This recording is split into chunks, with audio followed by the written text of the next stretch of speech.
You are Locked On Falcons Postcast, part of Locked On Sports Atlanta, your team every day.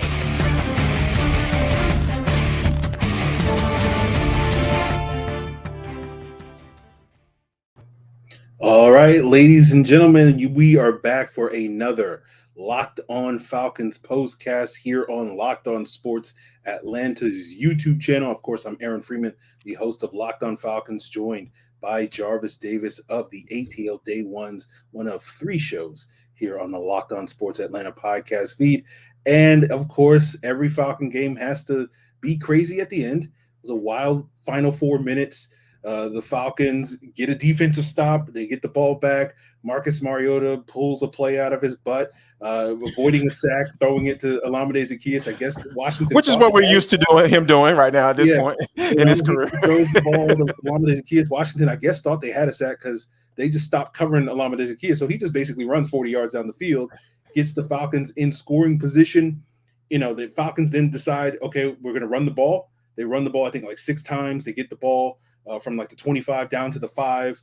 Then they decide, to do a little bit of interesting things there. They try to run a quarterback keeper with Marcus Mariota. It's been working all day long. I think he's been averaging like 10 yards a pop on those. But this time, Washington sniffs it out. They get a 2-yard loss. Then the Falcons on second and goal decide to throw the football, and it did not go well. The ball was tipped by Daron Payne, your boy, and Kendall Fuller picks it off in the end zone. And that's pretty much it. Then another crazy stuff happens. Falcons defense gets a stop, 3 and out, forces a punt. Ade Ogundeji runs into the punter, and Washington. Of all people. Yeah. So, all people. Go.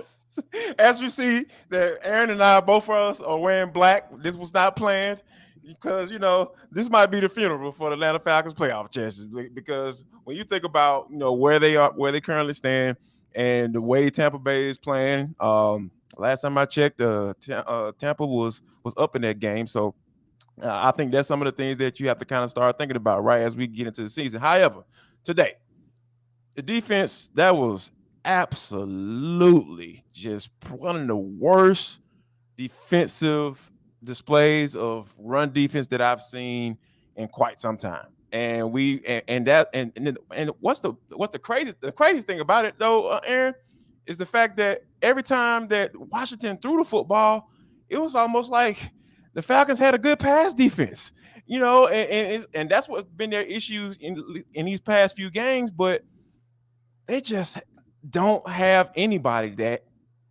gives a damn about stopping the run, And I know you got Grady coming in from time to time. He'll bring a play in there every time, but they were able to minimize him for the most part throughout the game. You just have no one else willing to get off blocks or able to get off blocks. Ade Ogundeji, they kept running that counter at him all day, and he kept standing up looking, trying to see what's going on as the offensive lineman, getting all up in his chest. And then the running back, Brian Robinson, up there cutting off that block, getting on up to the next level and figuring it out. And Troy Anderson, probably falling on his back, getting run over for 2 to 3 more extra yards. So yeah, I said that junk. Yeah, he was out there looking very under normal. I'm making up words today, Aaron. That's how I feel right about now. But I just think that like for the offense to come in, given what they were coming up against today, and that defensive line, we know that they were overmatched. The offensive line was overmatched, today. And for them to have Arthur Smith to come up with a game plan, sans Kyle Pitts, and it looked good. They were running. They were throwing different formations at them, and those guys were getting some momentum going on the offense. And for them to just give it up in the run game, that's demoralizing, man. When you think about what that does to a team, and then for them to just hand it off and just hand it off and just hand it off and just hand it off for the entire game, it was just absolute. For me, it was sickening. Like that was just sickening to watch for them to consistently get yards like that. Yeah, it was very clear that the Falcons missed Taquan Graham, right? Yeah, no doubt. Yeah. That's pretty fair. That's fair to say. Yeah. I was a big fan of Brian Robinson. at Alabama. I was like, that's the guy I want the Falcons. Hard not to be. You're right. Yeah, hard not to be. And my pre-draft takes looked very good after today because he was just I was real big on Daron Payne too out there. 18 carries, 105 yards. Big fan of Daron Payne and Montez Sweat, and he's from here, so yeah. He sat the quarterback at the end of the game, didn't he? Mm-hmm. For first round draft picks, defensive linemen, like, they do matter, right? Sometimes they do make plays. Yeah. Did Montez Sweat get a game changing sack? Daron Payne backed the ball up in the air for a pick. Yeah. Okay. Yeah. First round defensive lineman, cool, right? That's cool. That's cool to do, right? That's not no numbers thing and all that stuff. Like it's okay, right? Yeah, that's fine. I know things are different nowadays, so offensive game, everybody want to throw unicorns out there, all that stuff, and have all these weapons and stuff like that. But it's okay to draft defensive lineman in the first round. I just want to make sure that's still okay. It's fine. Do it once every 10 years. Montez Sweat, Daron Payne, Jonathan Allen. He was pretty good today too, wasn't he? Yeah, he was pretty good too. Yeah, man. Yeah. So, Jarvis, now that you got that off your chest, I'm sorry, my bad, man. I just be feeling some type of way, Aaron. Because look, man, like, here's the thing, dog. Like we pound. I know, I've followed you for a long time, bro, and you've talked about offensive line, defensive line for the Atlanta Falcons and being a need. I don't know how we got here, but here we are. Like, if you continue to ignore issues, right? Like, what Audio Ogundeji we're not supposed to be looking at him making mistakes out there, like not getting to the quarterback, not having his right fits in the run game. Like, we're not supposed to do that. We're not supposed to be watching him, like, because the Falcons are supposed to have somebody in place right now as a legitimate starter, and Audio Ogundeji isn't that guy. We're watching developmental guys they drafted in the second round, guys who ran 4.4s and super fast and play on a second level, stand-up linebackers. Like, why are we watching stand-up linebackers trying to see if they're going to develop or not? That's what we are, man. Like, I don't care how much you try to run from it. As good a schemer and offensive play caller Arthur Smith can be, like, at the end of the day, your issues are always going to show when you play these tight behind games. And guess what? Daron Payne, Montez Sweat, those guys made plays for their team to win the game. And where were they drafted? In the first round of the NFL draft, man. Now, Jarvis, you said something interesting there. You said as good as a play caller as Arthur Smith did.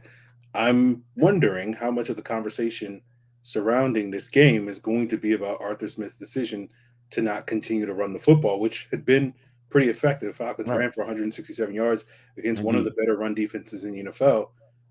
They ran it, as I said earlier, ran it 6 straight times after that Zacchaeus play to get the ball from like the 25 to the 5, and then decided, no, we're good on running it.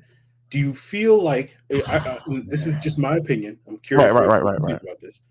Do you feel like he wanted to throw the ball so people can so he can dunk on people that have been calling for him to replace Marcus Mariota? Do you feel like he got a little too cute there? Yeah, to be honest with you, yes, because I was thinking, I'm not gonna lie, I was literally thinking in my head, I was like, they're probably gonna pass the ball here because you got 2 more downs to get it in, maybe get a little bit closer, or you potentially get into the end zone, and you got 2 plays to run in the end zone. And I get that from that standpoint. But what you've been preaching to us for the entire season, we want to run the football. That's what we do. That's who we are. And that's what you have done in this game. And that's why you had a chance to win the game with down 6 points and potentially get in the end zone and kick the extra point and win the game, right? That's how you got here, right? So why not continue to do it? Because who cares if you run the ball 10 times in a row? I don't give a damn. Like, if it's working, do it. Continue to do it. And they had so much success, whether it be the stretch run outside with Cordell Patterson and Tyler Algier out there just running and absorbing hits and continue to fall forward for 2 to 3 extra yards. He was doing exactly what Brian Robinson was doing to the Falcons defense. So my whole thing is on that particular instance, man, like, be who you are. Because at the end of the day, I'd rather you go down swinging, being who you are, than trying to be something that you know that you're not. And that's passing the football. you passing the football, you know, in that moment, in that time frame where you run the football consistently down the field, methodically, just doing your thing.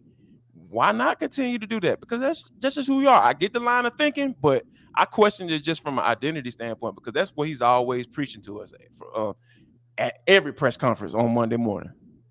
Yeah, I agree with you there. Like, if I'm being honest, I don't really have a problem. As you said, they basically had 3 plays to get the ball in the end zone. You want to throw the ball to see if you can throw it in the end zone. And look, like the play they drew up worked. It just got tipped by Daron Payne. And they would have he was drafted in the first round, right? I think so. I think he went in the first round. I thought so. Yeah. I might have seen that somewhere. I read that somewhere. So, I get it on paper. It makes sense to throw the ball, but you're right. I do think it does open you up for second guessing now, right? Right, no doubt.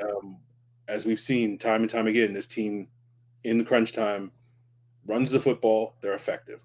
Throw the football, not as effective. They ran the football, they're effective. Then they decide to throw the football, not as effective. So it just continues that same story. And of course, there's going to be a lot of second guessing. The Falcons are now 5-7. I believe the Bucks-Browns game, as I'm looking at the TV off to my right, is in overtime. So we'll see what the result of that is going to be. But I think you're right. The Falcons are not going to be mathematically eliminated now that they're 5-7, because the NFC is terrible. And none of these teams are going to run away with the wild cards or anything like that. But it is going to be a situation where losing this game, a conference game, is going to have an impact on tiebreakers moving forward. Yep. And it's going to be much, much harder for the Falcons to get in. They have to win against Pittsburgh. They have to win against New Orleans. They have to win against Arizona. So they got to win out, Aaron, because that was NFC team, the Arizona, your divisional team, and they got 2 division games left, and they got another NFC team game left. So, hey, man, look, that's where you are. We'll see what the Falcons do, and we'll, of course, be here on Locked On Falcons, Locked On Sports Atlanta. Jarvis talking with Tenitra, John Chuckery, Mark Zeno. I'm sure they'll have some thoughts on this game. You could check that out, of course, Monday and all week long here on Locked On Sports Atlanta. Of course, I'll have you covered a little bit later tonight with Locked On Falcons, going deeper into this game and some of these topics that we're touching upon on this postcast. So, guys, make sure you keep it locked here on Locked On Sports Atlanta all week long. We'll get the leftovers for you. Man. Yeah, we're gonna get you right. Yeah, we'll get you right. So there you have it, guys. Same old Falcons. Hey, look, man, we got all black on for a reason, man. Just leave it at that. All right, guys, that's going to do it for us. See y'all next week.